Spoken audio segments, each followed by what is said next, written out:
Hi guys, welcome back to my channel. I have a few points I want to talk about as far as attitudes. But before we get started, I want to thank the people that do come by and view my videos and have subscribed.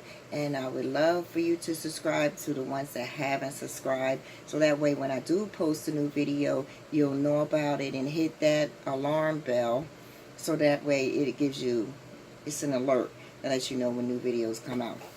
And that being said, my name's Elaine, and I am a person that likes to encourage people. So my videos are going to be more on the positive side than on the negative side. And that being said, I want to talk about attitudes and how I don't think people are aware of good and bad attitudes. We all have it. We all struggle with it. But it's nice to have an awareness every once in a while. If you have a good attitude, I think it changes the entire experience that you have doing whatever. It just helps the entire experience.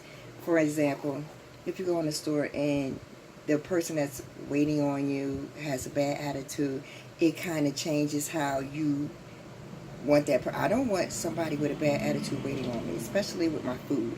I'm very funny about that. If you have a bad attitude from the door, then we might as well just go ahead and resolve this now and get it over with, because at the end of the day, if you have a bad attitude, you're going to give bad service.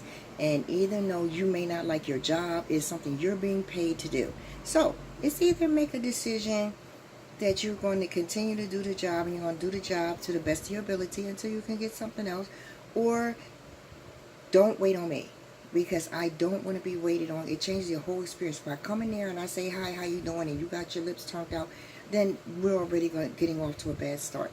No matter what job you're doing, if you don't like what you're doing, give it up, or at least fake it until you make it. Because at the end of the day, everything is not about money. Sometimes you're there to learn something or to give something, whatever the case may be.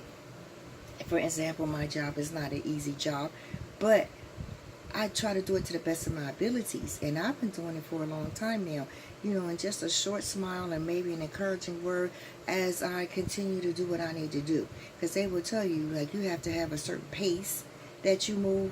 So with that being said, you have a short period of time, a small window to maybe encourage somebody that could perhaps change the way they was feeling 5 minutes prior to you saying an encouraging word.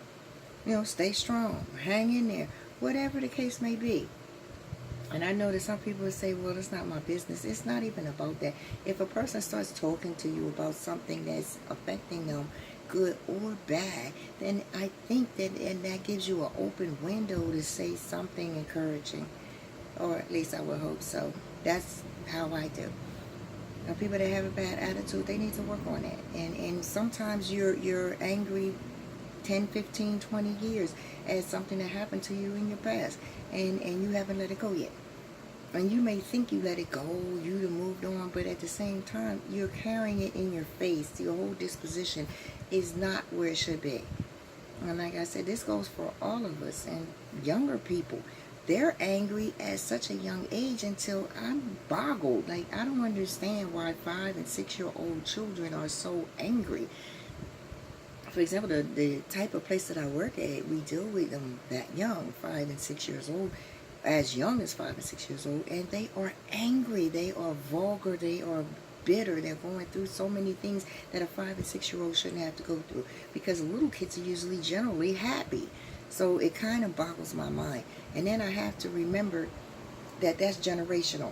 It's coming from the father. If you're a little boy and you're dealing with a lot of anger and you're saying a lot of vulgar things, it's got to be coming from somewhere. It's coming from the home, whether it's the father or the mother. It's coming from the home where the child was exposed to unnecessary things. Children should be playing ball, running, or whatever kids do. I can't understand the anger and the violence and so many things that's going on in the world today.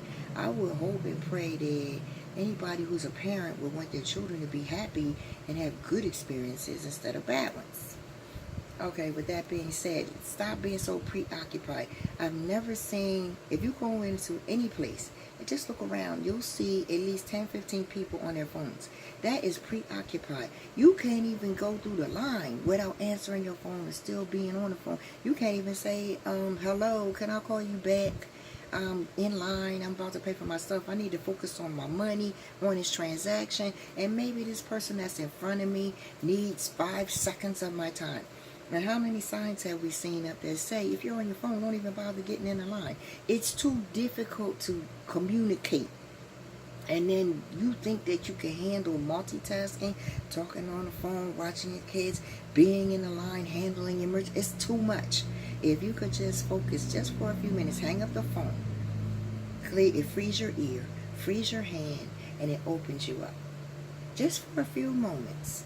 And then you can continue to be on the phone once your transaction is over. Who wants to have to come back because you wasn't paying attention? You on the phone, you're not paying attention that she might have shorted you or gave you too much. Either way. At the end of the day, you could have picked up on that immediately instead of having to leave the store and then turn around and come back dragging kids and cussing them out and whatever the case may be. It's just a world full of angry people. And if we're not aware that we're part of the problem, how can we fix this? One way I believe that we can make this world a lot better is to just change our attitudes. You get up in the morning, have something to be grateful for. Anything. It's waking up. I see some people say, oh, I don't have nothing to be grateful for. How can you say that when you're standing there breathing? You're not in the hospital. You're not fighting for your life. You're not on respirator or whatever the case may be. Why can't you find one thing to be grateful for? And I understand that people go through stuff all the time. We all do. That's part of it. But at the end of the day, if you can carry yourself on a better, higher level, it's not saying you're better than anybody else, but it's to say, I choose not to walk around mad all the time and looking angry.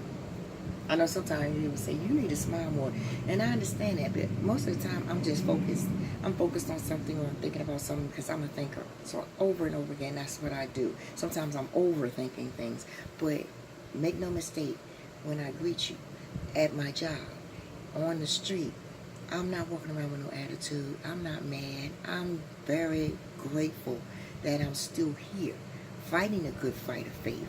And I would hope that you would be able to find something to be grateful for every single day. You wake up and look in the mirror, find something to be grateful for. And it's not even bad to have a gratitude journal. I started 1 year ago. I wasn't committed to it, but I believe I'm going to start it now. Because if I could just write 1 or 2 things every single day that I'm grateful for, I know that I would fill that book up in no time. And I'm sure you will too. So just remember, this is the week we ought to work on our attitudes. Good versus bad. Think about it. It could be you. Peace.